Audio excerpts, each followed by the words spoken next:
"Damn it, something's going on," Peggy said loudly next to me. Watching the dance floor, I again wondered what she was talking about. I thought Peggy just talked too much. Everyone was talking about New Year's resolutions. Perhaps the best solution for me would be to stop listening to Peggy and stop communicating with her. I spent New Year's Eve mourning what I had lost. What aggravated my grief was that I myself was to blame for what was happening. My addiction ruined my life just as surely as if I had just given it up.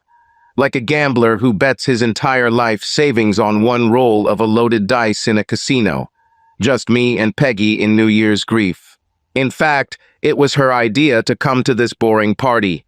Everyone around seemed to be laughing, dancing, and talking. They seemed to be having fun too. Peggy and I watched everything from a table at the edge of the room. I would like to say that our table was exclusive. Well, in a way it is. There was no one at our table except Peggy and me. Not that we planned it. It was just that no one was interested in dancing with us or having fun with us. They were more interested in pointing at us when they thought we weren't listening. I was sure that they were whispering about us. How dare we show up here? The party we were at was a huge New Year's celebration for our small town in Michigan. I guess there was a time when I would have really enjoyed this party. There was a time when I would have been among the revelers, wearing my funny hat and holding on to my husband as a lifeline. There was a time when I would pretend to dance among everyone else and scream at the top of my lungs. I say pretended to dance because all I did was move my legs, grinding against Gary as hard as I could. For me, the best part of a party was always what happened afterwards when we got home. Both of our children were born within 9 months of the New Year's Eve parties. Marion was conceived in our living room. We couldn't wait to go upstairs. Gary just tore my dress off, and we didn't even close the door. Anyone passing by could see us. And 2 years later, things were even worse with Benny. Gary just pulled me out of the hall and led me to the side of the building. We didn't even go home. God, how I miss those days. My sigh of frustration caught Peggy's attention. "I know you hate her, but—" Peggy began. "Peggy, if you say one more word about this bitch, I'll walk out the damn door and leave you here alone," I interrupted sharply, surprising her with the rage in my voice. I looked across the dance floor at her, but focused on someone else. The one I could never take my eyes off of. The first time I saw Gary was at his company's Christmas party. He was 25 and had just started working as an engineer for the company. It was his first party at the company, and he didn't know anyone there. He was so shy and so uncomfortable that I felt sorry for him. I worked as a waitress at a party. My job was to keep a supply of drink glasses for the crowd. Even though we weren't supposed to flirt with clients, I couldn't resist him. At the end of the evening, I handed him the last beer can with what I thought was a dazzling smile. "Don't forget to use that napkin," I said. He looked at me as if lost. Luckily for me, I was already on the other side of the room when he discovered that I had written my name and phone number on a napkin. "Cool," he shouted so loudly that everyone in the hall turned to look at him. I continued serving drinks as if I didn't notice anything. I saw my boss look at him the same way everyone else did. "Maybe we should stop serving this guy alcohol," I said. She just nodded, but I noticed that she had a big smile on her face. Gary's enthusiasm and pure joy were so contagious that they infected everyone around him. Less than a week later, we started dating. In less than a month, we became a couple. Less than a year later, we got married. And every second with him was precious. I often told people that Gary was made for me. He was my perfect match. He was so devoted to me and our children that I was sure that we would never part. Our years together only confirmed that I was right. He was a great father, a devoted husband, and I loved him more and more as time went on. Our life together was happy. We bought our dream home and fell in love with our neighborhood. Our neighbors were wonderful people. Some of them had their quirks, but overall it was a wonderful place to live and a great place to raise children. "Hey," Peggy said, "do you think I should ask some of the shy guys to dance?" "Peggy, you are a grown woman. Do what you want," I said. It always seems to come out of nowhere, or at least it seems to hit you when you're not looking. It can be trouble, betrayal, pain, or sudden death. It can also be luck or unexpected success. Sometimes it can even be love. I truly believe that I am in love. I have all the symptoms. It's a dizzying feeling when I look into her eyes. That confidence that she is the most wonderful creature that God sent to this earth. That desire to protect her and kill anyone who tries to come between us. And most importantly, the belief that she has the same feelings for me and will never hurt me. I have this in abundance. However, as I prepare to blow her away, I hesitate. Nobody knows what I'm going to do. And even those few who are aware of the place and time of the event have no idea what I have in mind. For the last time, I wonder if I should do this. Will this really make everything better? They say it will improve our relationship. I have also heard that it will strengthen our emotional connections, eliminating doubts. My hesitation is not based on any number of doubts, no matter how small, that I am in love. Damn, I'm an expert on love. As I look across the dance floor, my eyes see Carol and her friend Peggy. The slight bitterness still makes me feel sick when I see it. Carol taught me how to love someone. I won't tell you how we met or how our lives turned out. I won't talk about our children, and I won't talk about how we expected to spend the rest of our lives or how we ever planned to spend our retirement years either. Let's just focus on how we live now and how we got here. Carol and I were married for 20 years. This was about 2 years ago. It was just before Christmas. Carol caught that strange strain of flu that's going around at the time. She was very sick. Naturally, being a devoted husband who worshipped the ground she walked on, I stayed home to care for her until she felt better. Both of our children no longer lived with us. Marion was married and lived in her own apartment, and Benny went to college.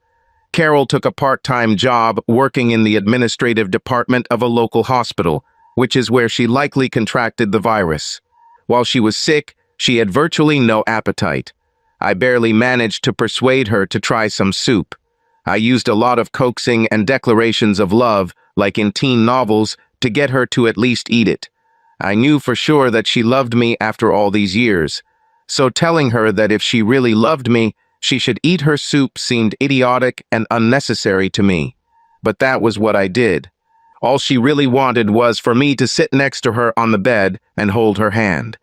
The medicine, the doctor told us, would help her recover faster, but would also make her fall asleep quickly. She slept most of the first couple of days. So, like any good husband, in her waking moments, I asked her questions about what she would like to eat. I then snuck out to the market while she was sleeping and bought lots of fresh fruits and vegetables because she seemed to want them. On one of these trips to the market, I ran into Misty Clark.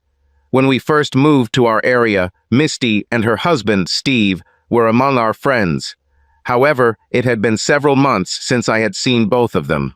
They seemed to disappear from our social circle. Misty was a small, almost bird-like woman who I never paid much attention to. To be honest, I never really paid much attention to other women besides Carol. But as I watched Misty that morning, seeing her periodically as I moved around the market, I noticed a lot about her. The first thing was that her face was much more attractive than I had ever admitted. Second, for a woman our age, that is, approaching 40 or already in the early 40s, Misty was very well built. I vaguely remembered running into her a few times at local 5K and 10K races, but like I said, we were never the kind of people who socialized much. Her slender, well-shaped calves and muscular legs were highlighted by her yoga pants. Her flat stomach and small but firm breasts could belong to a much younger woman.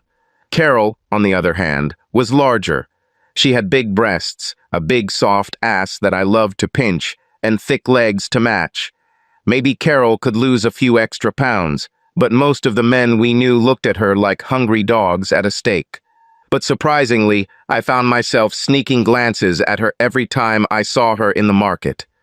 "Don't worry, she won't talk to you," Sheila Phillips said over her shoulder. "Ever since she and Steve got divorced, she hasn't talked to anyone," she continued. I had no idea they were divorced. As I continued my shopping, I thought about divorces and how she must feel. I wondered why they separated. I also wondered how this could remain a secret in our small town. Oh, we had a lot of curiosities and oddities, but we were a pretty close-knit group of families. So what happened to most of us was common knowledge. For example, we had a group of people who lived in open marriages. They didn't insist that everyone join them. It was quite random. They dropped hints, and if you shared their views, you could join their meetings. If you weren't ready for casual sex, you simply avoided the bedrooms and stayed on the ground floor or in the courtyard. As far as I knew, it was only for couples and only by mutual consent. That is, no single men were allowed. However, in this case, single women were also not allowed. In rare cases, a married person, with the permission of her spouse who came with a partner, could also participate. I think this rule helped when one spouse wanted to try something new and the other didn't. However, having permission from the spouse ensured that these actions were unlikely to cause problems. Carol and I were very heavily recruited. We've heard all the usual crap about how sometimes having sex with someone other than your spouse helps spice up the relationship. We have heard of how this has sometimes helped save marriages that were becoming dismal. Another good argument was about how sex, by becoming just a normal human physiological function, completely separate from love, actually strengthened the love between two people. And finally, there was the claim that sex is simply a physical act and does not necessarily have to be about love. I never liked how the word "sometimes" kept popping up in their answers. It didn't sound particularly appealing to me. I laughed at the whole thing and didn't take any of these statements seriously. So after a while, they just realized we weren't interested. Misty and Steve were another couple who didn't participate. I often joked with Carol that she could destroy this club. "Honey, if they ever see your breasts, all these guys will fight for you," I told her. "They'll have to disband the club." "Gary, you're so stupid," she always said. "Nobody wants this body but you." I was so absorbed in my thoughts that I didn't pay attention to where I was going. And of course, the person I bumped into was the one I was thinking about. "Sorry, Misty," I said. I separated our shopping carts. "Nothing, Gary," she said. "I know what you're going through. I was lost when I first found out. You know, it doesn't seem like it, but everything gets better. It just takes time.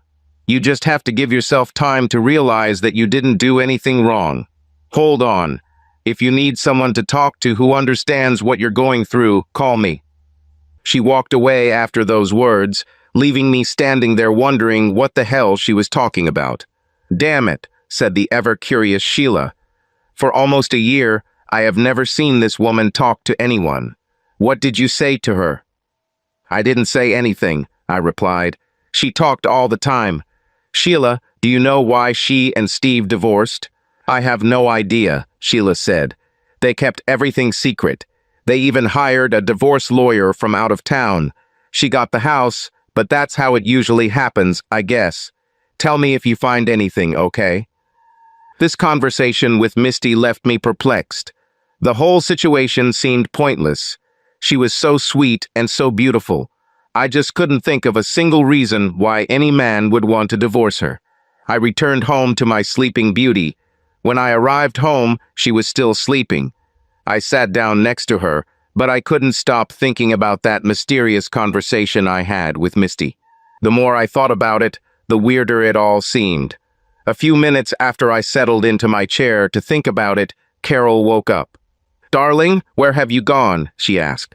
"Only to the supermarket to buy something for my girlfriend," I said. "Your only girlfriend, I hope," she grinned. "You always have been, and you always will be," I said. This made her smile. I fed her some more soup, and she lay down, trying to go back to sleep. Her complexion improved, and she began to talk more. This also encouraged me. But for some reason, I felt like there was an unresolved question in my head. "Carol, while I was at the market, I ran into Misty Clark," I said. Her eyes immediately flew open, and she squeezed my hand tighter. Her body tensed. Suddenly, I became even more wary. Whatever it was, Carol knew something about it. "Did you know she divorced Steve?" I asked. The tension in her body increased even more. Even though she was pretending to try to go back to sleep, I knew her yawns were fake. I just didn't know why. However, I had a feeling. My instinct told me that this was connected with some kind of female feud. Women decide all the time that they don't like other women, and sometimes it's because one woman doesn't like the other woman's friends. I was pretty sure it had to do with Peggy. I didn't really like Peggy either. She was a slut. I hated that Carol was her friend, but I couldn't choose my wife's friends. I waited for Carol to tell me how much Misty hated Peggy. However, she didn't say a word. Her whole face tensed. "So what were you and Misty talking about?" she asked. "Nothing really," I said. I got the impression that she wanted to tell me something, but she didn't say much. "Honey, I've heard bad things about Misty," Carol said. "I don't know why they got divorced, but I heard that she became unfriendly. I want you to stay away from her. I think she's gone crazy." After a couple of days, when the worst of the flu had passed, Carol seemed strong enough for me to return to work. The office only had a minimal staff to work on projects that were due to be completed early in the new year. I went to lunch alone. My goal was to just grab the sandwich, but that didn't quite work out. I was heading to my car when a woman ran past me. All I saw were long, tanned legs and firm buttocks. I opened my mouth in surprise. To my surprise, she turned around, looked at me, and stopped. It was Misty. "How are you holding up?" she asked. "Misty, I don't understand what I need to hold on to," I said. "Aren't you divorced too?" she asked. "Why should I asked, confused. "Okay," she said. "I've already said too much. I'm sorry, Gary, you're a good person. You deserve better." And then she ran away, leaving me standing there in confusion. Throughout the day, I could not concentrate on work. When I got home, I tried to act normal, but I was on edge. I watched Carol's every move. After dinner, I went to the garage to work on my latest project. I did a complete restoration of a 1967 Ford Mustang. My goal was to slightly modernize the body. I wanted to keep the same vibe, but with a more modern take on the classic. Of course, I was also going to completely upgrade the engine and transmission. In addition, I was going to completely redo the interior to make it more modern. At that time, I was still disassembling the car. Normally, I might invite a couple of friends to come and help, but I really wanted to think about it. After half an hour of work, I heard the phone ringing. It rang several times before Carol answered. I would never have thought to pick up the phone. Usually, if someone called our landline, it was for Carol. Whoever called me called my cell phone. It was probably Peggy. She called my wife at least 3 times a day. I picked up the extension tube and confirmed it was Peggy. The two of them were having a heated conversation. "Damn it, how did he meet her?" asked Peggy. "I have no idea," Carol replied.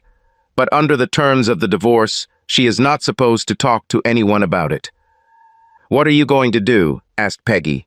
"I'm going to call Steve and tell him to put his ex on a short leash," Carol said angrily. "This tight ass already kicked us out of the club and ruined her marriage. Now she wants to ruin mine too." "Have you thought about my offer?" asked Peggy. "Come on, it'll be a one-time thing." "There's no way," Carol said. "And to be honest, I'm not sure I want that." "You think about it," Peggy laughed. "Let's talk later." When they both hung up, I was filled with rage like never before. I threw a wrench across the garage. It's good that the garage walls were made of brick. The wrench bounced off and knocked some car wash products off a nearby shelf. "Gary, honey, are you okay?" Carol called from inside the house. "Better than ever," I said, and I meant it. "Honey, I'm having trouble unscrewing some parts," I shouted. "I'm going to the store for an easy out." I knew she had no idea what an easy out was or what it was used for, or that I already had several of them. "Isn't it too late?" she asked. "Maybe we should wait until morning." "AutoZone is open until 9, I said. I grabbed my keys and headed towards the road. I got into my current car, a 2009 Mustang GT. That car was paid off, and since I really liked it, I started working on the 67 as a hobby project. First, I drove around the block to check out my neighbors, Chris and Emily Green. They owned the house right behind mine, and we often talked through the backyard fence. They also often jumped over the fence and used our pool. I knocked on the door gently, and Emily opened it. When she saw it was me, she let her robe fall open a little. "What brings you here on this beautiful winter evening?" she asked, her voice reminiscent of me West. "Why don't you just jump over the fence?" Better call Chris here," I said seriously. She nodded and called her husband. He came down the stairs and we shook hands. "Listen, guys, we have been friends and neighbors for a long time," I began. "On this basis, I ask you for the truth. Tonight, I overheard a conversation between my wife and her best friend, a local slut, which made me suspect that Carol was a member of your club and—" They looked at each other and Emily interrupted me. "I thought it would come out sooner or later," she said. "Listen, Gary, like you said, we've been friends for a long time. I almost feel like you're part of my family, and I'm really sorry about what happened, but it had nothing to do with us. We're victims just like you. Gary, we have rules designed to prevent things like this from happening. They deceived us and falsified documents." "Emily, calm down," I said softly. "I didn't blame anyone. I just want to know what happened." "Okay, Carol came to see us," Emily said. "She told us that there was a cooling-off period between you and you wanted a little variety. I was interested because of the thought of you joining us. Well, she told me that she wanted to join, but with a different partner, and that you were completely okay with that. Naturally, I was disappointed. She told us that you were having some problems, and that her membership would be temporary while you were undergoing treatment. We've had cases like this before, and this is a really good solution. This way she could try out a lot of different partners and not have to worry about becoming emotionally attached to someone. Our rules prohibit any romantic or emotional attachments. So we gave her a form for you to fill out. I asked her if you would call us. She told me that you were ashamed of this whole situation, but she was confident that you would sign the form. I also asked her to bring a copy of your signature on a check or bill or some other legal document for comparison. But basically, I believed her. After all, we have been friends for many years. We see each other almost every day. The first time she came to one of our parties, it made sense. She was with Steve Clark. Steve has wanted to join us for many years. His wife, Misty, on the other hand, was quite shy and avoided us. I'm sure she's a good woman, but from the moment she found out about our lifestyle, she started avoiding us. She acted like I was some kind of slut. So the combination of Carol and Steve, both of whom had permission from their spouses, made sense. Anyway, to make a long story short, almost a year after they joined, I received a call from a lawyer. She threatened to make our activities public and name Chris and I, as well as everyone else involved, in the divorce case. It turned out that Misty not only didn't give her husband permission to participate, but she also sued him for serial infidelity. Your wife also had to be tried for the actions that led to the dissolution of the marriage. We expelled them both and banned them from participating. As far as I understand, nothing came of it.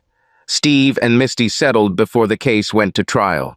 She got a house, her car, and a huge alimony payment on top of half of their savings and checking accounts. She also receives half of Steve's pension. And guess what? Her alimony continues until Steve retires or she gets married. Steve also has to pay the mortgage on the house. This bitch got rich. We tried to keep the whole thing as quiet as possible so that no innocent family members were harmed or offended. I think you've noticed that while Chris and I are still friends with you, we barely talk to Carol and never without you. We've heard lately that Carol and her friend have been having a few parties with different single men. Rumor has it that it's mostly Peggy, but Carol is involved occasionally. Gary, I'm so sorry. I nodded. After I had collected myself a little, I looked at her. Thanks for your honesty, I said. My calm voice and unwavering gaze were just a mask. I was more furious than I had ever been in my life. I knew what my next step would be, and it wouldn't be pretty. I called a friend of mine, Joe Clark. Joe worked for the same company as me. I was a component design engineer and Joe was a CNC programmer. Joe was also Steve's brother. "Hey, Joe," I said into the phone. "I need to talk to your brother about some of Benny's grades for his senior year. Some of those classes were supposed to count toward college prep. Why the hell should I pay for him to take those same classes again?" "Gary, I don't need to hear this," he said. "I save every penny I can, and I still dread thinking about how much school will cost for my twins. Tell me everything you find out so I know too." He gave me Steve's new address. "Hey, Joe, Steve makes good money as a school principal, doesn't he? Why the hell does he live in an apartment?" "He and Misty broke up a while ago, and she got the house in their divorce agreement. Steve has to pay the mortgage and pay her child support. That bitch really has him down. From what I heard, she just asked him for a divorce one morning. I think she set him up." 10 minutes later, I stood in front of a building that was clearly not the best in the city. The apartments were mainly intended for low-income people who were just starting out in life.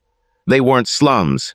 They were well-maintained, and most of the people who lived in them were college students or people who had recently moved to the city and had not yet settled down. I found out what apartment he lived in by looking at the mailboxes. The man coming out of the elevator held the security door for me, and I went up to the 3rd floor to Steve's apartment.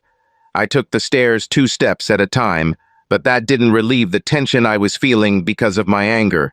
I knocked on Steve's door. He answered, opening the door slightly. I saw a thick security chain through the gap. "Gary," he asked, "what do you need? My brother called me and said you needed information about Benny's classes." "They were college preparatory classes," he said. "They don't give college credit. They don't transfer." "Steve, I need you to open the damn door before I kick it down," I hissed. "Gary, I'll call the police," he said. "Here," I said. "Use my phone. I've already dialed 911. You just need to press the call button. But remember, when the police arrive, they'll want to know why I'm here. And when I tell them I wanted to talk to you about why you slept with my wife, I'm not sure they'd want someone like you running a high school and raising all these impressionable kids. It's a small town." Before I could finish, he opened the door. "Jesus, Gary, not so loud," he said. "Someone might hear. You could ruin my career." "You mean the way you ruined my marriage," I said as I entered his small apartment. "You mean the way you ruined my life and my children's lives, and even impacted the lives of my grandchildren." He just looked at the floor. "Listen, Gary, I'm really sorry," he said. "But you can't tango for two. In fact, you should be mad at Carol. And your marriage isn't broken. You're still together. You'll be fine. In time, you'll forget everything. Do you know what I'm going through? I'm paying for this. Believe me, I'm paying for what I did." My first blow made his head snap back so that he didn't understand what had happened. The second blow knocked him down. I made a cup of coffee and sat down in a chair to wait for him to wake up. When he came to his senses, I leaned over him. "Steve, don't tell anyone what happened here," I said. "No one. Got it?" He nodded his head weakly. "Carol will call you. You won't tell her that I know about you too. Right now, she doesn't even know that I know. She will call you to put pressure on Misty. I met Misty at the market today, but Misty told me Carol didn't say anything. When I told her I saw Misty, Carol panicked, and I overheard one of her phone conversations with Peggy. She was talking about us getting kicked out of the local club, so I talked to Emily and Chris. They told me everything. If you care about your career at all, you should never tell anyone what happened between us. I'll run you out of this town so fast you won't even have time to blink. But as long as you keep your mouth shut, we're done with you, okay?" "Okay," he muttered. "Gary, I'm really sorry." "Steve, one more thing," I said. "I really need to know. Misty is about 5 years younger than Carol. She's prettier. She's slimmer. She's boring," he said. "I've known her since she was only 20 years old. I was her first. She must have read too many novels as a teenager. She wants candles, cards, and hugs, No experiments or other partners. If I even looked at the other woman, she burst into tears. Carol has those big breasts. Misty's breasts would fit in a teacup with room to spare. After sex with Misty, she needed to cuddle for hours, and then she wanted to fucking talk. She is an old woman in the body of a 30-year-old. It's a pity that I even married her. Like I said, boy, I'm paying for it. Then I went home. I went directly to the garage. Carol came out to see what was happening. She hovered around me, wearing only a robe. I had so many thoughts. I was sure Carol was paying Misty some kind of settlement. About 8 months before Benny graduated from high school and left for college, Carol took a part-time job. She told me she just needed something to do since the kids had both left home. I often joked about how little she actually earned.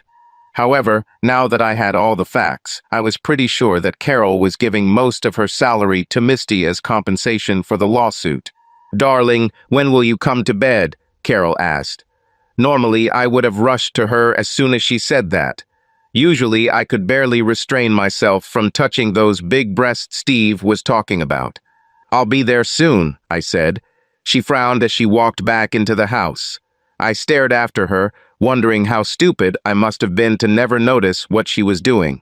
The next day, I got up early and went to work. Carol was disappointed that I was going back to work. I didn't actually go to work. I left the house at the same time as if I were going to work. I went to a local electronics store and bought a few things.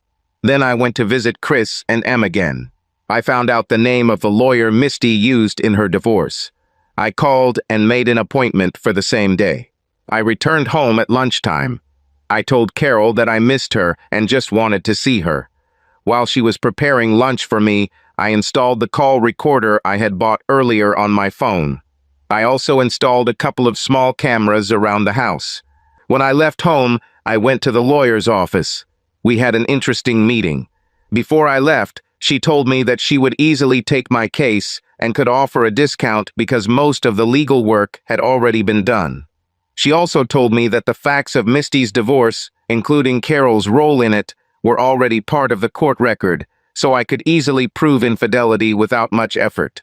"So don't do anything stupid," she told me. "What makes you think I'd do something stupid?" I asked. "Two things," she said. "You work as an engineer, right?" "Yes," I said. "But that doesn't mean I—" "So why do your knuckles look all bruised like you're a bouncer?" she asked. "Okay, what's the second one?" I asked. "Your look," she said. "You look like you really loved your wife, and this whole thing has ruined you. It seems like you want to hurt someone for hurting you. In these situations, men need to prove that they are still manly. They do this by beating those who took what was theirs. In your case, you could end up in jail, and in fact, what they got was given voluntarily. I've only seen that look on someone's face once before, and it didn't end there. Fine." "When was it?" I asked. "Misty's," she said. "I know it's hard to believe, but she was once a really sweet woman. She was a little shy, but she was sweet. She grew up in the country on a farm. All she ever wanted was to have a man who would love her and who she could love back. What her husband did destroyed her. I tried to be friends with her, but she doesn't talk to anyone anymore. It's sad, really." "I know how she feels," I said. Over the next few days, I checked my phone records daily. It wasn't until December 29th that I heard something I could use. "Carol, you have to find a way to come," Peggy said. "It's going to be special." I invited Fred, Barney, Larry, Shemp, Curly, Mo, and Joe. Even Shemp agreed to come, but he won't be able to stay long. He'll be at Emily's party with his wife. Can you imagine? He'll sneak out of the party to come to our little party. Fred is supposed to bring some guys from work. It would be much better if you were there. "Peggy, unlike you, I have a husband at home. I have no idea what we're going to do for New Year's," Carol said. "He asked me yesterday if I wanted to go to Chris and Emily's party. It would have been a disaster. Half the people at their club still hate me. Someone could have started talking, and I could have lost Gary. The later it would be evening, the more likely it is that someone will get drunk and start talking. We'll probably just sit at home like two old men and watch TV." This gave me an idea. The first thing I realized was that I knew all the guys she mentioned. The next day, another fake workday, I put my plans into action. First, I visited Fred. I waited until he left his apartment and followed him. Fred worked as a construction worker. He was divorced and also worked as a coach in a local little league. I caught up with him just as he was about to get into his truck. I pushed him on the shoulder, and when he turned to see who it was, I hit him as hard as I could. If I expected a struggle, I was disappointed. "Okay, take the money," he said. "Only $22. You can have it." Then he looked at me. "Gary, what the hell are you doing? I think you broke my jaw," he complained. "What did I do to you?" "How many times?" I shouted. "Okay, listen," he said. "It only happened a couple of times during the season, but it was for the good of the team. If I had let your kid play, we would have lost for sure. A boy can't hit a bus stopped at a traffic light. And you, Gary, have to admit that he throws like a girl. It's not your fault. I'm his damn coach, but I hit him with the back of my hand, silencing him. "I'm not talking about baseball, asshole," I said. "How many times have you slept with Carol?" He immediately turned pale. "Gary, I'm sorry, man," he mumbled. "After my divorce, I was lonely. I was desperate. So I went to Peggy. Hell, I did it on the side. Peggy is the biggest slut in town. Nobody wants anyone to know they're sleeping with Peggy, but half the guys in town have done it. Carol has been there once or twice. She's not like Peggy, she just doesn't let guys kiss her. With someone else's wife, if he knew that no one would find out." "I am," I said. "Fred, you have two choices. One, I'll name you in my divorce. I'll smear your name. You'll lose your job coaching your kids' baseball team and any respect you've ever had in this town. Don't forget, your boss, the mayor's brother. Oh, that wouldn't look good on you, would it?" His eyes were full of horror at the thought of what I suggested. "Or you do exactly what I tell you. You keep telling Peggy and Carol that you'll be at their little party, and you'll do whatever they want. You give me all the information about the place and time of the party. And on the day when that happens, you'll avoid all the trouble I'm going to cause there. After that, I'll forget everything I know about you, and we'll have a clean slate. However, if you warn Peggy, Carol, or anyone else, we'll be at the party, all bets are off." "I choose the second option," he said. "I'll call you as soon as they give me the details. Gary, can I go to work? I'm already going to be late." I just turned and walked away from him.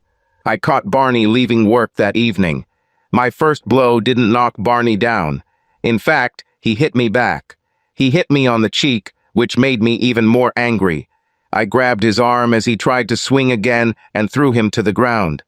I think he expected me to try to dive on top of him and start hitting him like they do on TV. To hell with it. I hit him in the ribs as hard as I could. I was sure I heard one or two of them crack. He had trouble breathing and raised his hands. "Gary, wait," he said. "I've already had one heart attack. I'm breathing heavily. Are you trying to kill me? Can we talk about this?" "Talk about what?" I asked. "Come on, Gary. You're a good guy. Don't treat me like I'm an idiot," he said. "We've never hurt each other with a word. The only thing that could make you this angry at me is Carol, right?" "You got it right on the first try," I said. "What I don't understand is why, like you said, we were never enemies. And even though we're not close, you're someone I would consider a friend. Why would you do something like that to me?" "Listen, I know nothing I say will fix this. I'm leaving town. Let me finish the work week, and I'll leave Monday morning."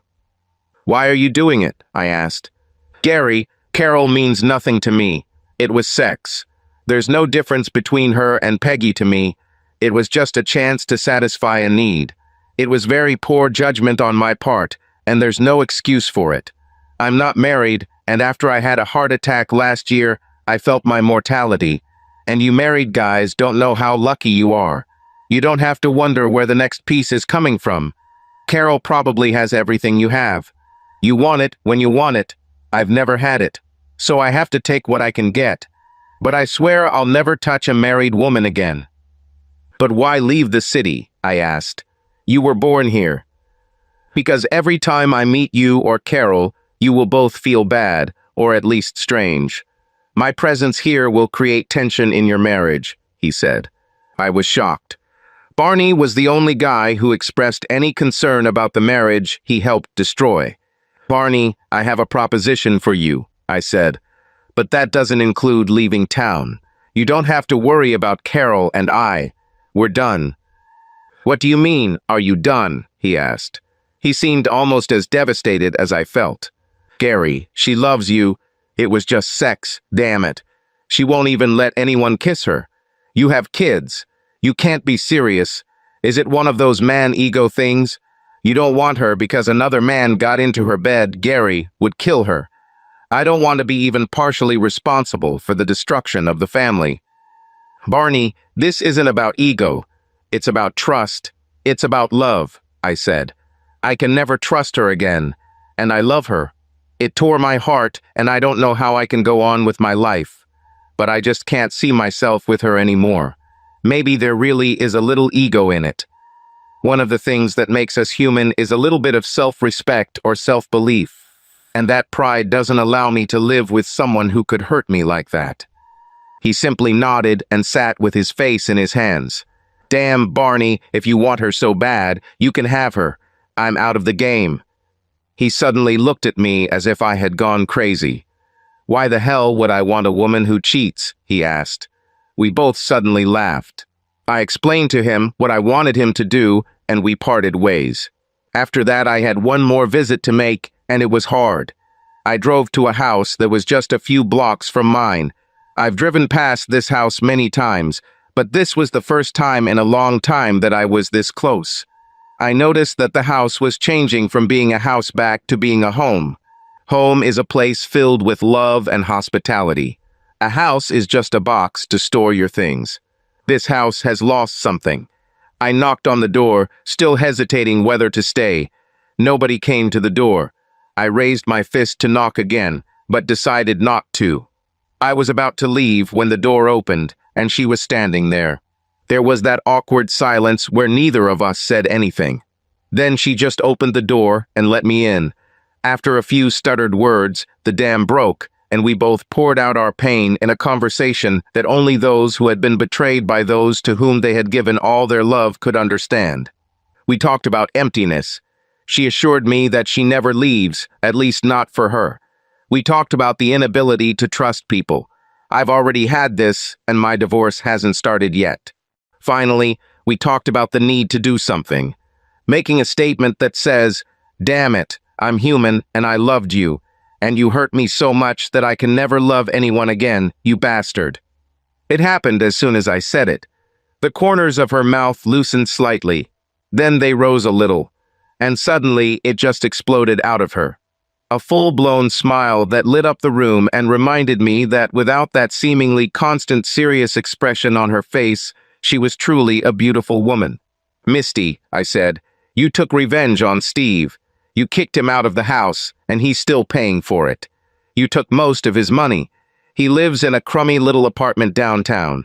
However, how about this to get revenge on Carol too?" "I would love to do that," she said, "but the terms of my divorce and my civil suit against her prohibit me from telling anyone about the role she played in the destruction of my marriage. No offense intended, but I hate her." I explained my plan and her possible role in it, and she laughed again. "That sounds really cool," she said. "But how do you know that she will go? She is very careful when it comes to your marriage." On the way home, I was thinking about this very problem. So far, Carol has only expressed the fact that she cannot go to Peggy's party. She insisted that we would probably spend New Year's together. And then I had an idea. I realized that all I needed to do was let what was happening come full circle. Not only would it give Carol the opportunity to go to the party, it would also give me a way to avoid having sex with her until I got rid of her. As soon as I got home, I quietly entered the house and went straight upstairs to bed. When Carol found me, I pretended to be fast asleep. I kept a heat pad under my pillow. When Carol felt my forehead, she said I had a fever. "You gave me the flu," I groaned. The next day was December 30th. I made a big show of calling work to let them know I wasn't coming. I had my iPhone in bed with me. I could access call recording through the app on it. So every time Carol got a phone call, I could listen to it. I recorded and listened to Carol's conversation with Barney, where he told her everything he wanted to do to her. This phone conversation will be used perfectly against her in court, and Barney did a great job with it. He really warmed her up. However, Carol had her limits. Most of the things he wanted to do to her, she said he couldn't do, but she agreed for him to sleep with her first. By lunchtime that day, I knew this would happen. Carol came into the room and handed me a couple of pills. I recognized them as the same ones she took for the flu. These pills could send the average person to sleep for 4 hours or so. I was sure that she would give them to me the next evening. I pretended to take the pills, and Carol watched me like an anchor. She constantly looked at her watch to see how quickly I would fall asleep. Once she thought I was asleep, she called Peggy again and told her she would be at the party, but that this would be the last time she would ever cheat on me. Peggy was happy, but she doubted Carol would ever stop doing this. New Year's, and my poor husband was sick as a dog. I felt terribly guilty for what I had planned. One of the things that made my guilt so terrible was the realization that as a life partner, I was terrible. Just a few days ago, I was sick. Gary was with me the whole time. He even took a day off from work. The only time he left me alone was when he went to the market to buy things to make me feel better. His good intentions almost caused my house of cards to collapse around me. If Misty had actually said something to Gary, I might have lost him. I needed to reconsider my life. I've already made my decision. I told Peggy that no matter what happens, this New Year's party will be the last time I ever cheat on Gary. Watching my poor husband lying in our bed made me wonder again why I even started doing this. I told myself that a little variety helped ignite our relationship. After every time I did this, and there weren't many of them, I became insatiable with him. Perhaps it was my mental state, but he seemed to enjoy it. For my part, I believe it was due to guilt. I felt so bad about doing something with someone other than my husband that I just physically had to give him as much sex as he needed. I think it was a mathematical dilution. In other words, the more sex I had with Gary, the less serious my crime seemed. If out of 100 times 60 were with other men, I would not deserve my husband. I would be a real slut. If it was 5,050, I would still be pretty bad, but not quite as terrible. How low did this ratio have to be before I could consider myself a good wife again? I could never be perfect. Mathematically, the expression, once you cheat, always cheat, makes sense. This means that even after one time, I can no longer be a 100% perfect wife.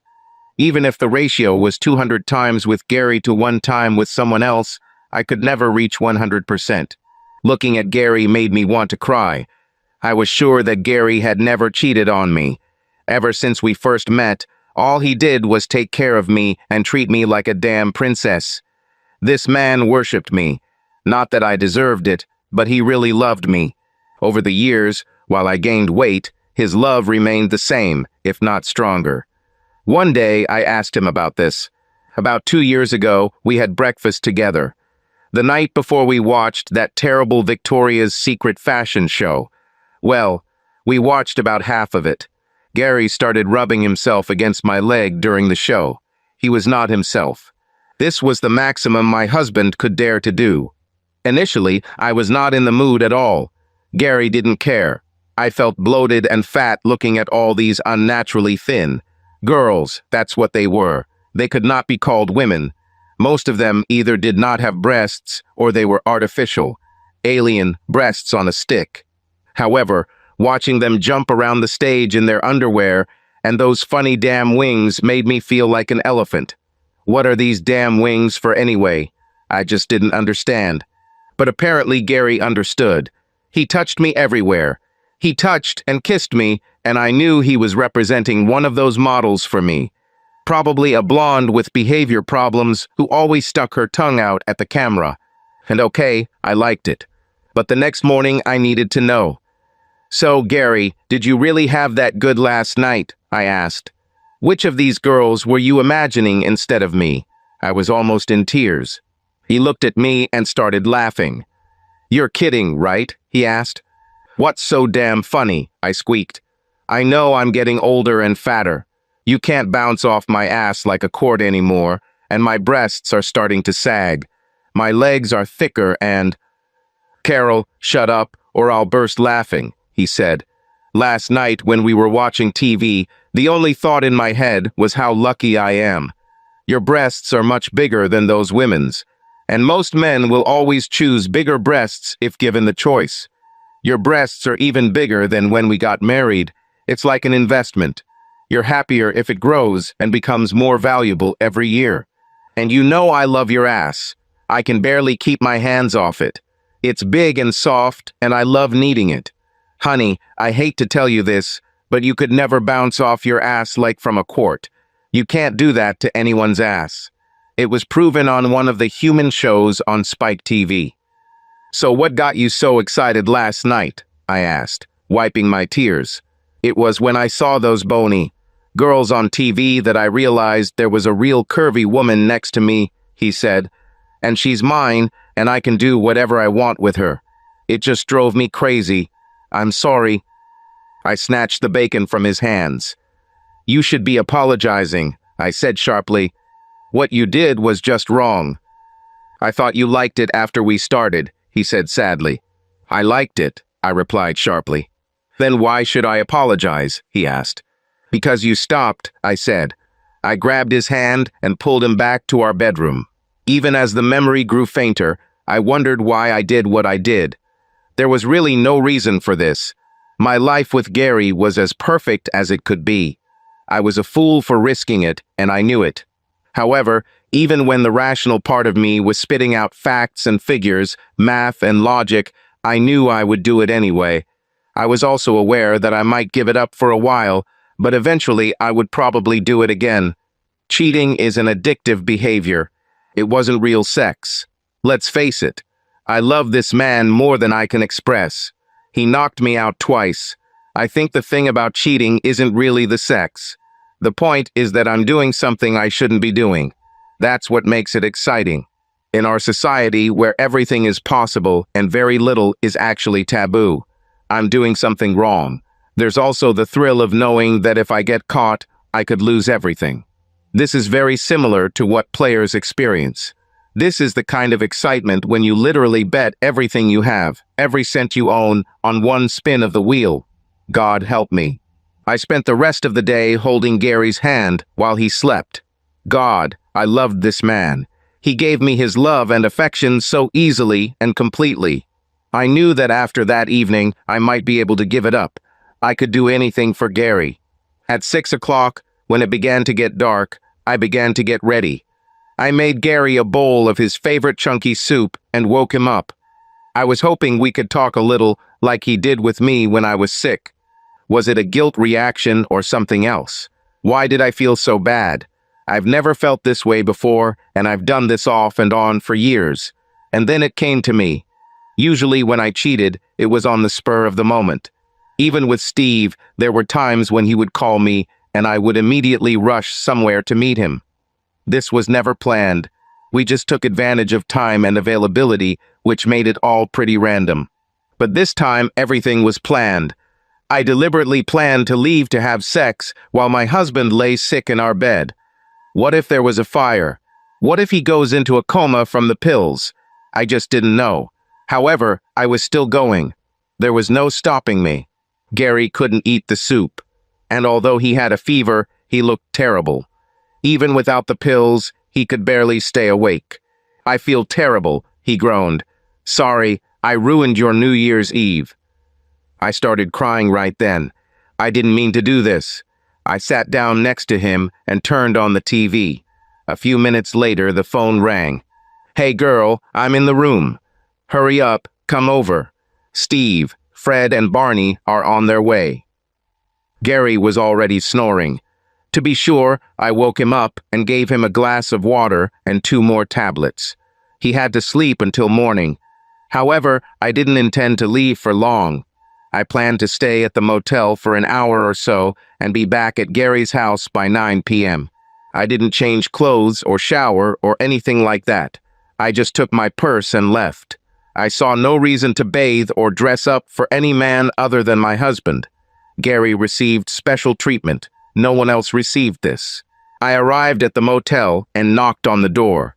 Standing on the street in front of the hotel room door, I felt naked and hoped that no one could see me. My car was parked right in front of the motel. This was another risky move, but I didn't dare park it anywhere else. It was a really lousy area. I could have been robbed or... It was a stupid idea. The door opened, and surprisingly, only Peggy was in the room. I looked around, and it didn't look like a party at all. Peggy was wearing a silk robe and underwear. There was ice cream and beer on the table, as well as a bowl of Doritos. "We'll have a good time," she said cheerfully. "By midnight, we'll be so exhausted, we won't be able to walk." "You mean you will?" I said. "I'll be home in my bed with my husband by 9. She just smiled at me. "You'll change your mind in the process." Half an hour later, we were still sitting, looking at each other. We wondered what the hell was going on. Fred, Barney, and Steve were supposed to arrive early. Finally, at 8 o'clock, Mo and Shemp arrived. Peggy caught me looking at her watch. "Don't even think about leaving me here alone," she said. There was no love, no care, only sex. While I was watching Peggy, I suddenly noticed something. There was a small, rounded piece of glass sticking out of a pot of flowers by the door. He was directed into the room. It could have been a camera. The door opened, and all hell broke loose. 2 women ran into the room and started screaming. One of them was a very fat woman, and the other was typical white trailer trash with heavy makeup. It soon became obvious who they were. Then 2 more women came in, and the screams intensified. The first 2 women grabbed Peggy off the couch and started beating her. Peggy tried to resist, but there were 2 of them, and then 3. I lost sight of Peggy when the last woman grabbed Larry off me and grabbed me by the hair. I don't know if I lost consciousness for a moment, but suddenly there were 4 or 5 policemen in the room. They separated us and took us all to the police station. Judging by the timing of the women's and police's arrival, everything seemed planned. Someone set us up. After receiving medical attention, I was taken to a local hospital for X-rays and subsequent treatment. I was sent back to the police station where I gave a statement about that evening. After giving my testimony, I was placed in a cell. Unsurprisingly, my cellmate turned out to be Peggy. "Well, it's boiling," she said. "I'm just starting to feel good." Her face was covered in bruises. I just looked at her. "Did you tell them the truth?" she asked. "I just told them that we were having a little party on New Year's, and these crazy women burst in and started beating us," I said. "Well, that's close enough to the truth," she said. "We didn't start the fight, and we didn't even have a chance to defend ourselves, so we can't be charged with assault. With luck, we'll be out of here in an hour or so. If not, I'll call Steve and ask him to buy us out. Your husband should still sleep, and I don't have it, so we should be safe." "It's like you've done this before," I said. "It happened once or twice," she said. "Women are so possessive. They get very upset if you seduce their husbands. They act like they own them because he put a ring on them." "So how do I explain my face to Gary?" I asked. "I have an idea," she said. "Just tell him I came and tried to get you to go to the party with me. You refused, and we had a fight, and I beat you up. I won't come visit you for a while, and he'll think we're being tolerant of each other. We can't have a friend." However, this didn't work as expected. The prosecutor was very creative. He accused us of using a public or private building for lewd behavior in a place or area that was not zoned for it. This carried a heavy fine or 3 years in prison. We were scheduled to appear before a judge on Monday morning. Our bail was set at $10,000 each. Steve needed to find $20,000 to get us out. Peggy called Steve, but he didn't answer. When she returned to her cell, she was in tears. "It was Steve," I said. "He set us up. Did you know there was at least 1 camera in the room?" I didn't notice it until those women burst into the room. You know, those women are married to Mo and his friends. They must have been trying to catch one of them or all of them for treason. "How did you know Steve was involved?" she asked. "Camera," I said. "Think about it. Steve was the only one who came into the room before I arrived. He set up the camera, and then he never showed up." "Fred and Barney didn't come either," she said. "He probably warned them," I said. "But why would Steve do this to us?" she asked. "Probably because of the money," I said. "After his divorce, all of Steve's money goes to his ex-wife. These women probably paid him to set us up." At this time, an unpleasant man entered the room. "Good evening, ladies. I'm your court-appointed lawyer, Herman Weaver. I'm here to offer you a deal. In exchange for not pursuing assault charges against the wives of the men you, got involved with sexual intercourse, they agree not to sue you or mention you in their divorce cases." "What about the charges against us?" I asked. "They're not the ones blaming you," he said. "The prosecutor does this. Sorry, but this is an election year, and he needs to show that he is fighting crime. I am trying to negotiate with him about you. However, he will need something in return." Peggy smiled. "Okay, let him come in," she said. "I'll take care of it right here, and we can leave." The man looked like he was going to turn green. He looked at Peggy as if she were some kind of disgusting insect. These women have never been convicted of a crime before. They are respected women in the community who have simply taken the law into their own hands. They were extremely emotional and motivated by the preservation of their marriages and families, he said. "Regardless of your decision, they probably won't see jail time. Judges are sympathetic to cases like this. They will most likely receive community service. Your help in this may make the judge more favorable to you." "But I'm also married and have never committed a crime," I said. "In fact, I need to go home. My husband is very sick and home alone." "However, you were in a hotel room having sex with several men," he asked. I felt terrible. "I'll be back in a few minutes. You need to think about what you want to do," he said. I moved to the other end of the room from Peggy. I was willing to do whatever it took to get out of jail before Gary woke up. This incident was a wake-up call for me. I'm done with cheating. A few minutes later, Mr. Weaver returned. He brought 2 women with him. One of them was the woman who beat me. Her tears flowed. Her makeup was smeared. She slouched and could not look me in the eyes. I expected her to apologize, but she didn't. I looked at her hands and her nails were freshly chipped and cracked. Her knuckles were badly beaten. This woman was clearly not a fighter. She was also physically smaller than me and looked very graceful. "Don't you feel guilty about the way you beat me?" I asked. "I've never been in a fight in my life," she said. Her voice was quiet and squeaky. "How long have you been having sex with Larry?" she asked. "Don't you understand that we have children? You're destroying the family." She started crying again. She clearly loved him. "I took care of him for over 10 years. I gave birth to his children. I wash his clothes and cook his food and take care of him when he is sick. But he sneaks up on you." She rushed at me and Weaver had to intervene between us. I felt sorry for what I did to her. "I'm sorry I had sex with your husband," I said. She looked at me. "It doesn't matter," she said. She looked like a balloon from which all the air had been released. "I loved him with everything I have, but I'm clearly not enough. You can take him. I made my choice. If you drop the charges against me so I can go home to my kids, Larry is yours." "I don't want Larry," I said. "Tonight was the first time I saw him. I have a husband and children. I just wanted to spice up my marriage. If you answer a couple of my questions, I'll drop the charges." "What do you want to know?" she asked. "Oh, wait, sign the paper first." Weaver handed me a document, which I scanned and then signed, but held on to. I could hardly believe that the woman didn't trust me. I guess I deserved it. "How much did you pay Steve to set us up?" I asked. "Who is Steve?" she asked. "The same thing happened to all of us."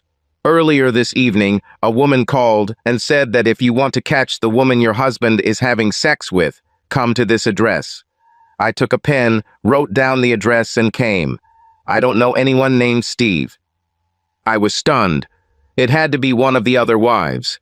Weaver came up to me and said I was free. How? I asked. Someone paid your bail, he said. What about me? Peggy screamed. He shook his head. Get me out, Carol. I'll get you back, she screamed as I walked out the door. I spoke to the policeman at the counter. Who paid my bail? I asked. I thought it had to be Steve. Maybe he didn't want to deal with Peggy, but he and I had history. When the woman gave me my wallet back, I told her to release Peggy using my credit card. There's a problem with your card, she said. She says to contact your financial institution. I gave her another card, but the result was the same. Don't even ask, she said. We don't accept checks. I walked out the door to find a small woman in a beautiful dress waiting for me. She seemed familiar, but I couldn't remember who she was. Wait here, she said, and then walked away. She returned to the front, driving my car. She came out and walked towards me. She was thin, but shapely. The dress was a beautiful, iridescent shade of blue that matched her eyes. Her long legs were so toned that she didn't wear stockings. Their healthy shine radiated right up to the extremely high heels on which she balanced precariously. Despite everything Gary said, I would die to be built like her. Then I recognized her. Misty, I said. Why did you ransom me? Just helping a friend, she said. But I thought you hated me, I said. I hate it, she answered coldly. You're not that friend. I like that. She handed me a stack of papers. I'm not a bailiff, she said. So these are not official documents. They are only copies. Please note, however, that the restraining order in the stack is real and will be enforced. You are prohibited from coming within 500 feet of Gary's home, his place of employment, and his person. He wants nothing to do with you in general. Any contact must be through your lawyers. All your belongings and personal belongings are in the car or in the trunk. There is enough gas in the car to drive you to your parents' house in Ohio. These documents will be delivered there by courier in 2 days. I was told to tell you that he loved you more than anything in his life. He will leave it up to you to decide how to tell the children the reason for the divorce, but if you lie to them, he will tell them the truth, and he has proof. Now he arranges a line of credit for you, which will be deducted from the final payment amounts. I was told to tell you to drive carefully, but I don't care. He even bought you food in case you got hungry. I ate your fries, so sue me. Oh yeah, if you miss another payment on your settlement with me, I'll drag you to court and you could go back to jail. I was shocked. It was so stupid. I should have expected this. I always knew what would happen if I got caught, but the pain I felt was off the charts. And everything she talked about. My parents will find out. My children will know. I never thought about all this, and she said he had proof. Then it dawned on me that it was a video camera. It wasn't Steve who set us up. It was Gary. So you got your revenge, huh? I told her mockingly. I used your stupid husband, so you used mine. I never tried to ruin your marriage. I didn't want that. You ruined your marriage. So Steve needed a little variety. He told me you were terrible in bed. If it weren't me, it would have been someone else. You're lucky it was me. I didn't want Steve. You ruined my marriage for nothing. I just collapsed there on the steps of the police station. Her voice sounded as cold as ice. I never slept with Gary, Carol. I was in love only once, and you ruined it. Gary and I are not, and have not had any relationship. The information about my divorce and your role in it did not come from me. As far as I understand, Gary told you about our chance meeting at the market. Like any good husband, he immediately went home and told his wife. You then got excited about our chance meeting and told everything to your friend. Gary accidentally overheard your conversation, then he went and beat up Steve, who probably told him everything. He ran all over town catching your lovers while he was setting this up. Gary understands my pain. He knows what it's like to lose someone you love because of his own selfishness. So, knowing that, He offered me the opportunity to get this little revenge, and I took it. She walked away, and a car I knew all too well pulled up to pick her up. My heart broke as I watched Gary's car carry the woman who had just destroyed me into the night. "Gary, why did you want me to wear this dress to deliver the divorce papers?" Misty asked. "Because you look stunningly beautiful in it," I said. "I hope that giving you a little of what you got will make you feel better. I know the pain probably won't go away completely, but I hope it will make you happier." "It really is," she said. "More than you think. What do you mean I'm beautiful? I don't have breasts." "Misty, a woman is more than just two piles of flesh on her chest. And this dress is perfect for the party we're going to," I said. We pulled up to my house and walked around the block to Chris and Emily's house. "Gary, I can't go in there," she said. "Misty, we'll just come in for a while," I told her. "When you want to leave, we will leave." Emily met us at the door. She was glad to see us. Misty was shy at first, but I held her hand, and she gradually relaxed. An hour before midnight, Emily came and picked her up. They went to the kitchen and talked for a long time. I saw them from the living room where I was sitting waiting my turn on the Xbox and talking to some of my friends. No one in the city yet knew what happened to Carol. There were couples and groups leaving the living room to retire to one of the rooms on the second floor, but no one cared. In most cases, these people did not leave with those they came to the party with. However, it didn't matter. The biggest surprise was that a little later, after Misty and Emily had left, a woman I barely knew approached me. "Gary, you're not here with Carol tonight," she said. "Does that mean you're free?" "Everyone will probably find out soon," I said. "Carol and I are getting divorced." "Then you probably shouldn't be alone," she said. "And he's not alone, Helen," Misty said. She came out from behind me and took my hand possessively. "And he's not available, but thank you for being woman enough to just come up and ask instead of sneaking around like some slut." It was the longest anyone had heard from Misty since her divorce from Steve. Across the room, I saw Emily giving her the thumbs-up sign. We were inseparable for the rest of the party. Everyone asked us about us. We constantly told them that we were just friends, helping each other get through bad relationships. Men approached Misty asking her to dance, and she politely declined. I did the same, but we danced together. Our dances were very modest. There was a lot of space between us. At midnight, as we watched the big ball fall on the big TV screen, everyone there kissed the person next to them, regardless of whether they came together. Helen stood next to me until Misty stood decisively between us. "Don't even think about it," she said. When the countdown began, I felt uneasy. "We don't have to," I began. "I haven't been kissed in over a year," she said. "Misty, I don't want to spoil anything," I began. "Shut up, Gary," she said. She grabbed my head and gently pulled me towards her.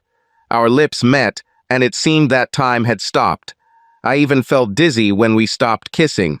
I couldn't believe that less than an hour after sending my cheating soon-to-be ex-wife out of town, I was kissing another woman. News of my divorce, as well as that of Larry, Mo, Curly, and Shemp, spread through the city like wildfire. Both Carol and Peggy received 6 months in prison and a year of probation. The prosecutor wanted to send a message that any crime would be convicted in our city. It did not help. He lost the election for re-election. Because of her criminal record, my evidence, and her involvement in Misty's divorce, the judge gave me our house, 50% of our current assets, and a minimum of 2 years of child support. I put all her money into an account for Carol and gave it to her through her parents when she got out of prison. For some reason, Misty and I remained close. We were supposedly just helping each other through the pain of divorce. We spent a lot of time together. It's been a very busy weekend for us. She would come over to help me clean my big house, and then we would go to her house to do some gardening. After that, we went to dinner or took a walk. In winter, we stayed at home and watched movies. We never had any problems, and Misty was, without a doubt, the sweetest woman I have ever known. Even my children accepted it. God, some guy will be happy to be with her someday, I told my daughter. I think Misty heard it because her smile lit up my backyard. Guys always asked me about her, and I told them we were just friends. I was so tired of guys hitting on her and interfering with our communication that I finally told her that she was over her divorce and maybe should consider dating one of those guys who constantly harassed her. "So, do I have your permission to date?" she asked. I just nodded. "Do you mind if I do things with him and maybe spend the night with him?" she asked. I was annoyed, but knew I should start dating too. It's been a year since my divorce and almost 3 years since hers. "Misty, you're 35 years old," I exploded. "You don't need my permission." "Gary, you saved me," she said seriously. "If it weren't for you, I would still be alone and never leave the house. I would have no friends, and everyone in town would still call me that strange woman. I owe you so much that I don't want to offend you.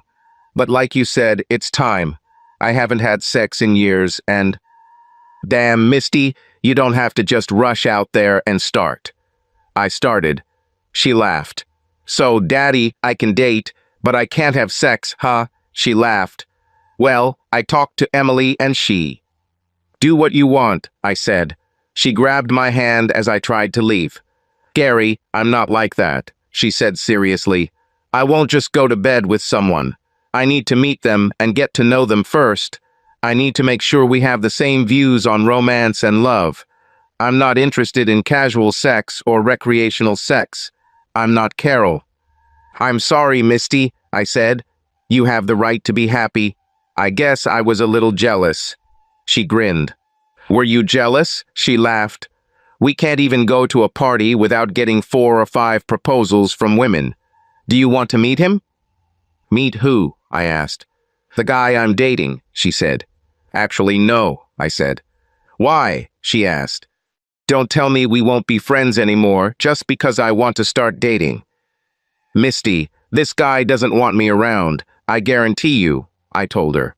"He'll just have to deal with it," she said firmly. She grabbed my hand and led me to her couch. She took out her iPad and opened her photos. There was a large folder called My Best Dates. I looked at the photos, and most of them were pictures of places around the city, many of her alone. "Where is your boyfriend?" I asked. "He took these photographs," she said. "There's a really hot photo of us together at the end." "Hey, we were there," I said. "Yes, I liked it so much that I asked him to take me there too," she said. "Hey, I know this photo," I said.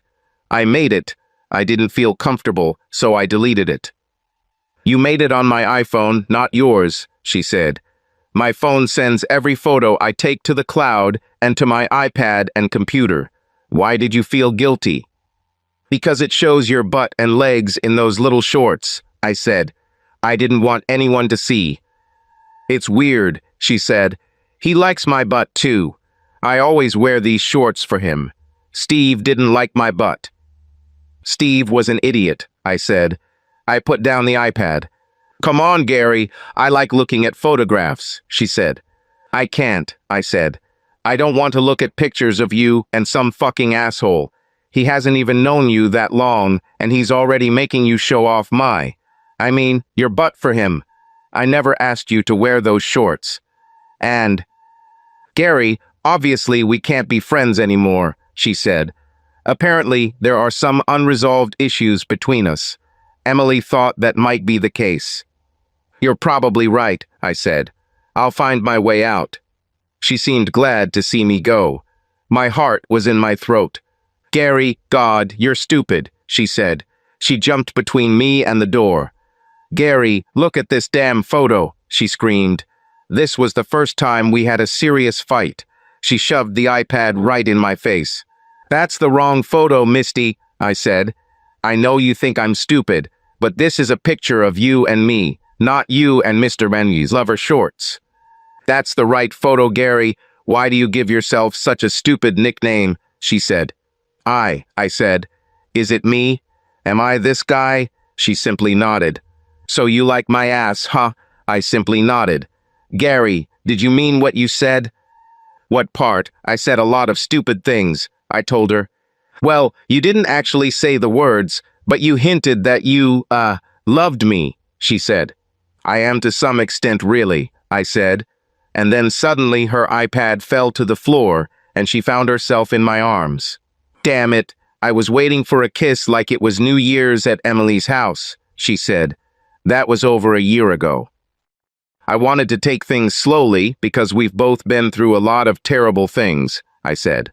God, Gary, the glaciers are moving faster than you, she said. That's why I had to do this whole dating thing. Emily said if I didn't push you, we'd never leave the friend zone. It was your daughter who gave me the idea of how to do it. She kissed me again. That bitch Emily was so good at throwing parties that she was now throwing holiday parties for the whole damn town. It was really strange that a woman who threw debauched parties at her home was respected in a city where Peggy and I were outcasts.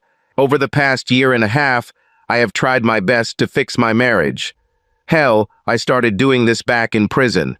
I wrote a couple of letters to Gary and gave them to the kids to pass on. As soon as I left, I went to him. I wanted to talk to him and try to explain. I wanted to at least apologize. I approached my house on Saturday morning, just a few hours after release. I knocked on my own door, and to my surprise, the little bitch opened it. "Carol," she said. "Misty," I answered. "Escaped from prison?" she asked. "They released me," I said. "Restraining order," she said. "Expired," I said. "Oh," she said. "And you?" I asked. "Helping with cleaning," she said. "Why?" I asked. "He's a terrible cleaner," she replied. "This place really needs a woman." "Why do you?" I insisted. "We're friends," she said. "We help each other get through divorces." "Bullshit," I said. "You want him." "I kind of got it," she chuckled. Before I could think of a response, she closed the door in my face. I expected to come in and start a conversation. I expected him to call me a couple of chosen words, and then I would become very contrite and apologize over and over again. Then we would start a real conversation. The conversation would lead to sex and my marriage would go back to normal. I left home confused, tired, and irritated, but I was determined to return him. Over the past year and a half, I've tried more plans than coyote chasing beep beep. None of them worked. The closest I came to this was during my hospital stay. I was poisoned.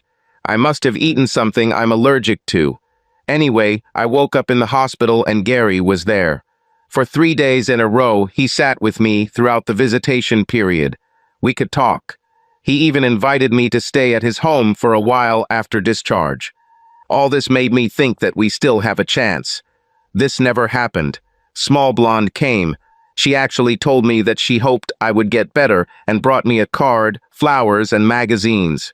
While Gary went off to ask for something for my flowers, we talked. "It won't work," she said. "What?" I asked.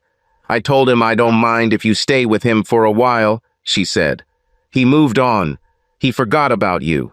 So he even forgot that you were allergic to seafood." "How could you know?" I started. "Marianne told me at a barbecue by the lake. She wondered if her children would inherit your allergies. They tend to skip a generation. So go ahead and try it. He won't bite. Gary's not a cheater. He loves me. So your big breasts and that a fat ass will only make him appreciate what he has more," she said. "At least try to leave with dignity. You have children together. Your scheming to cheat on him cost you your marriage. Don't let further scheming turn you into someone he can't stand to be in the same room with." Gary came back with what must have been a joke. It was the ugliest pottery I've ever seen. "See you later, honey," she said. She stood on her tiptoes and kissed him. And it wasn't just her kiss. He, too, disappeared into this kiss. Their bodies seemed to melt together, as if they were made for each other. Just watching them kiss made me feel like I was watching someone having sex. My husband has really moved on. It also made me realize that Gary and I are just different. We have different ways of loving. Gary and this baby only loved one person, and they loved that person with all their being.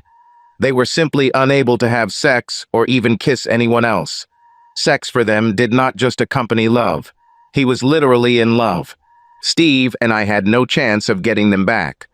None of them would ever forgive the one who betrayed them. If she died, I still wouldn't have a chance with Gary. I left the hospital and have tried to live my life ever since. It's a small fucking town, so I saw them a lot. They were so cute together, it drove me crazy. She basically moved into my damn house with him and gave Steve his house back. Yes, that's it. She didn't sell the house and keep the money. She gave it to Steve. She also allowed him to reduce the amount of child support. She said she was happy and thought Steve had already paid enough. Peggy and I became outcasts in the town where we were born. It bothered me, but Peggy didn't care. Peggy always landed on her back. No, not on her feet, on her back. And she liked it. She has been acting very strange lately. She thinks we need to move to another city. There just aren't enough men out there who are still willing to have sex with her. And now I found myself at this boring party, watching a nightmare unfold right in front of me. It was just before midnight, and the start of a new year was full of possibilities. However, there was no possibility for what I wanted. And then Gary did it. He got down on one knee, and everyone held their breath, waiting. They were waiting. She looked across the floor and saw me. For a moment our eyes met. What the hell? I nodded to her. And then, in the thin, squeaky voice of a Smurf, she told him, "Of course, yes, it's time." They kissed, and the entire city community exhaled unanimously. The countdown reached midnight, and everyone around was happy. I needed to get out of there. "Hey, Carol, do you want to dance?" Someone asked me from behind. I turned around and saw Steve in front of me. "I'd prefer sex," I said. "No strings attached," he said. "No romance," I said. "No emotion," he said. "No relationship," I said. "Can we just go and do this already?" asked Peggy, who appeared upon hearing the word sex.